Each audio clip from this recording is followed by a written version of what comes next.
tudo bem? Bom, meu nome é Fabiana, eu sou assistente social e hoje eu trabalho na supervisão social da Santa Marcelina Cultura, né? E hoje estou aqui para falar um pouco para vocês, né? Dentro do hashtag Socializando, temos uma série que se chama Releituras. Essa série ela trabalha com temáticas que já são de conhecimento da população, porém sempre é importante a gente estar revisitando, conversando e debatendo sobre essas temáticas. Antes de eu falar da temática de hoje, quero aproveitar, né, a oportunidade e mandar 2 abraços, né, bem fortes, né, para as mães, porque domingo foi o Dia das Mães, né? Então, desejando aí um feliz Dia das Mães para todas as mães, né? Um beijo. E também amanhã, dia 15 de maio, é o dia do assistente social, né? Então, gostaria de mandar um abraço, né? E parabenizar todos e todas as assistentes sociais aí do Brasil e do mundo, né? Dizer que tenho muito orgulho de fazer parte dessa categoria que é tão importante, né? E que tem um trabalho tão importante aí na garantia de direitos da população, né? E hoje se encontra como listada uma das profissões importantes aí no enfrentamento do Covid-19, tá bom? Então fica o meu abraço e parabéns para todos os profissionais do serviço social, tá? Bom, então a série Releituras de hoje é para falar sobre imigrantes no contexto do isolamento social. E aí, durante essa conversa que nós vamos ter, eu vou falar sempre imigrantes, porém eu não vou estar falando só de imigrantes, né? Que são as pessoas que vêm de outros países, né? Isso daria uma outra série, né? Daria outro encontro nosso, só pra gente falar um pouco sobre as diferenças que tem dentro dessa categoria tão grande dos movimentos migratórios. Então hoje a gente, né, nós temos migrantes, imigrantes, refugiados, apátridas, enfim, vários. Mas toda vez que hoje aqui no nosso bate-papo eu for falar de imigrantes, eu gostaria de convidar, né, vocês que estão assistindo, para pensar na população imigrante, na população refugiada, que é aquela que teve que se deslocar ou sair do seu local de origem devido a alguma circunstância forçada, né? Então, ela teve que sair do seu país, ou de sua terra, ou de seu estado, por alguma questão ou política, ou conflito religioso, ou conflito político, né? E aí ela teve que se deslocar. Então, essas pessoas são os refugiados. E tem também os apátridas, que são aqueles que o Estado tira a nacionalidade deles, mesmo eles estando ainda no país, tá? Mas como eu disse, isso é uma conversa que pode ser para um próximo encontro nosso. Fica aí a dica de vocês pesquisarem. Vamos aproveitar essa oportunidade que a gente está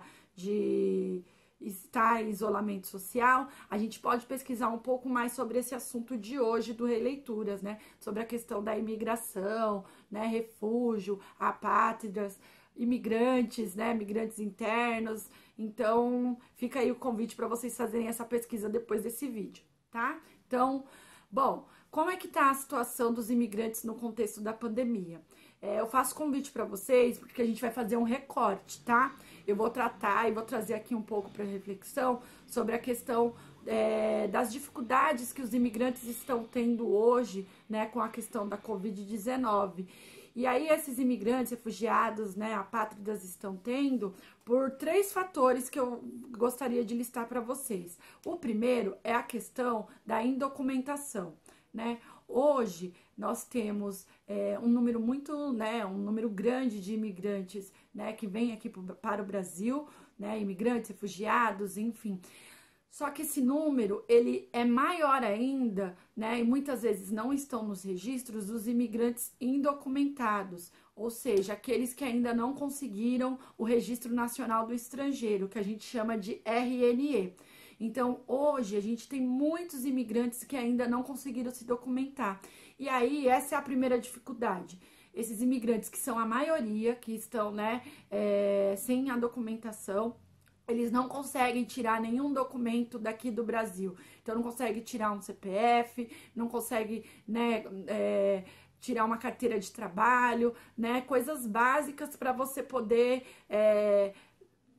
andar e ter um emprego registrado e abrir uma conta no banco. Então, isso dificulta muito. E aí, né, pensando nessa questão da documentação, isso reflete diretamente, eu vou dar como exemplo, por exemplo, o auxílio emergencial, né? Então, hoje a gente sabe que muitas pessoas não estão conseguindo um auxílio emergencial, né? Brasileiros, inclusive, porque ou estão com alguma documentação fora de, né, que precisa regularizar, então estão indo até as agências, né, responsáveis por essa regularização, tal, se organizando para poder receber o auxílio emergencial. E esses imigrantes que estão indocumentados não conseguem de jeito nenhum, porque não tem uma documentação mínima, não consegue, não tem conta em banco, não consegue fazer uma conta digital, eles são invisíveis, né? A gente sabe que eles existem, a gente vê eles, né, quando a gente transita na rua, porém eles não são existentes documentalmente, eles não existem nos números. E aí é uma das primeiras dificuldades, né, para os imigrantes no momento da pandemia, essa questão da indocumentação.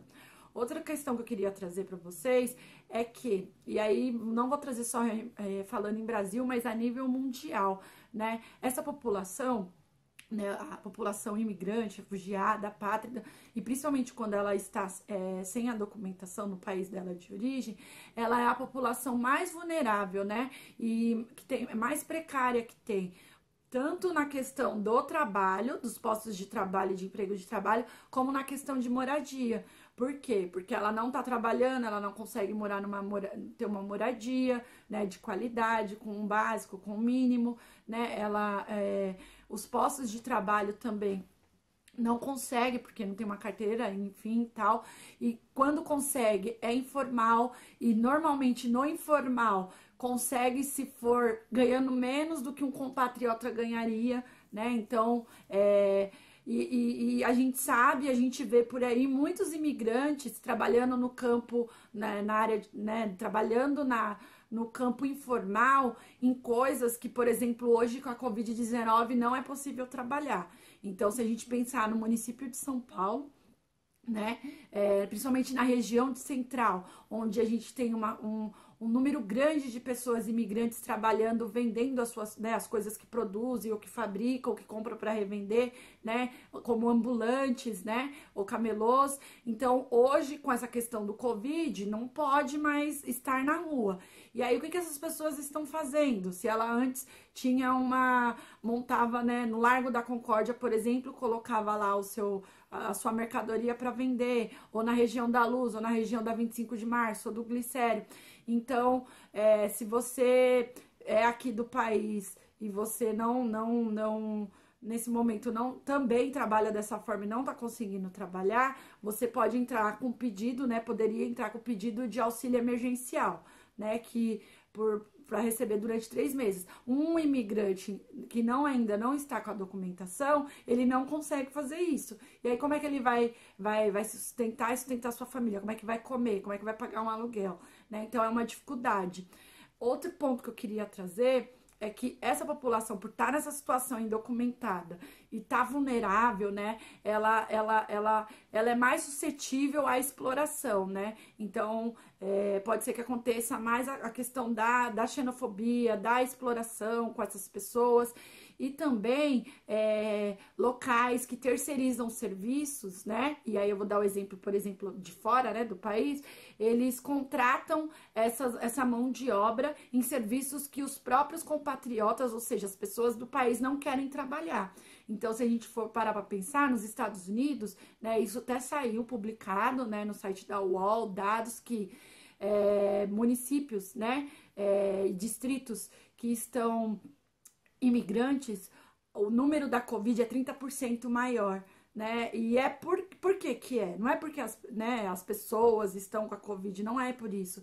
É porque essas pessoas, por não ter postos de trabalho, não conseguir ser inseridas em nenhuma política social, né? Ainda tem um dificultador muito pior fora daqui do país, que o acesso ao sistema de saúde, né? Aqui no Brasil, nós temos o sistema de saúde público. Fora do país, em muitos países não tem. Esse sistema de saúde, ele é privado, tem que pagar. Então, para pagar, você precisa ter dinheiro. Então, é bem mais complicado. Então, essas pessoas, elas estão trabalhando e se sujeitando a trabalhar em postos de trabalho que ninguém quer trabalhar.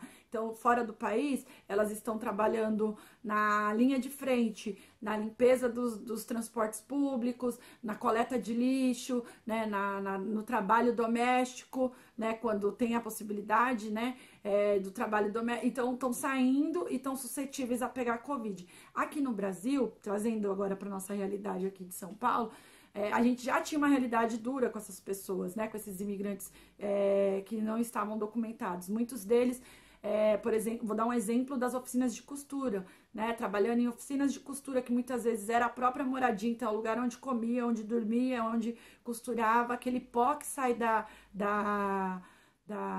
do tecido, né? Que é um pó que ele ajuda a ter doenças, né, respiratórias, né, que deixa mais propício a pegar uma tuberculose. Então, hoje, como, né, a gente está em isolamento social, isso está mais ainda elencado, está mais suscetível ainda a acontecer, né?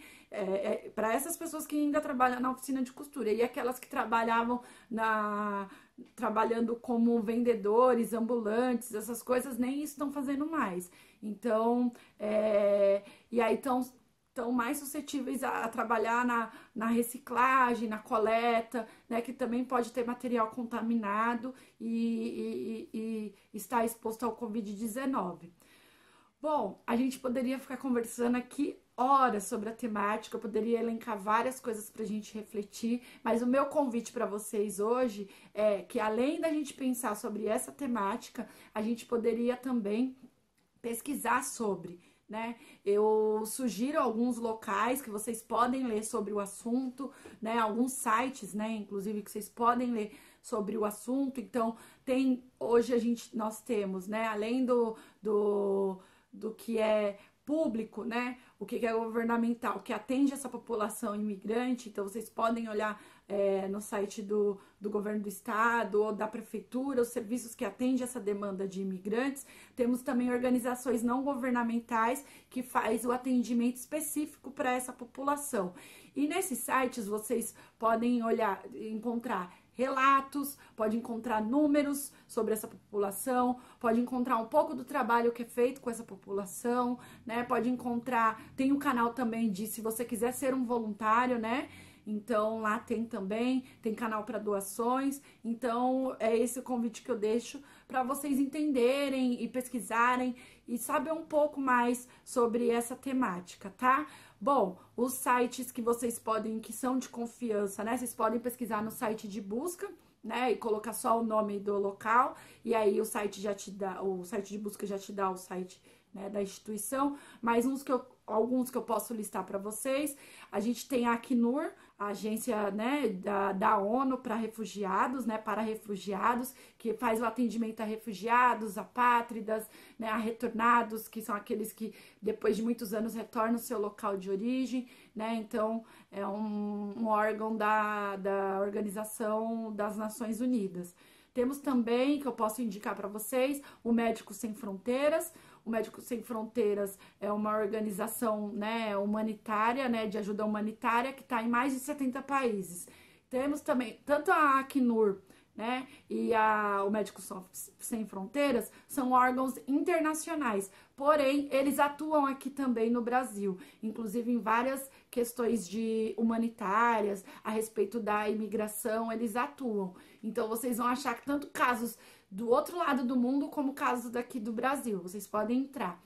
Tem também no site da Prefeitura de São Paulo, tem os Centros de Acolhida de São Paulo, então vocês podem dar uma olhada lá, e lá não vai ter onde ficam, né, porque às vezes tem a questão do sigilo, mas tem os CREAS que vocês podem procurar se quiserem fazer alguma doação, alguma contribuição, tá lá também. Tem o Cefras, né, que é uma instituição super respeitada, que também tem, inclusive, né, tem um serviço, né, específico para imigrantes e um centro de acolhimento, então vocês podem entrar lá também no Cefras.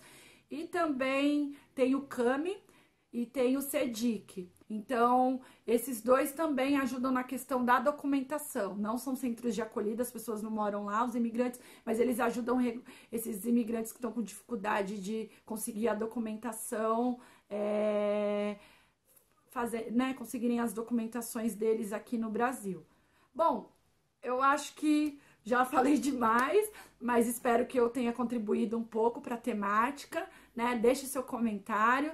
Também aproveito para falar, se vocês tiverem alguma dúvida ou quiserem sugerir outras temáticas, nós temos o nosso e-mail, que é o nosso canal de comunicação, socializando@santamarcelinacultura.org.br. Mandem lá as sugestões de vocês, que a nossa equipe de assistentes sociais vão, né, que estão produzindo tantas notas informativas que saem todas as terças-feiras, série releituras e série conversas, vão produzir material para vocês nos sites tanto do Guri Santa Marcelina quanto da EMESP, tá bom? Se cuidem, continuem no isolamento e espero que logo, logo possamos nos ver pessoalmente, tá bom? Obrigada!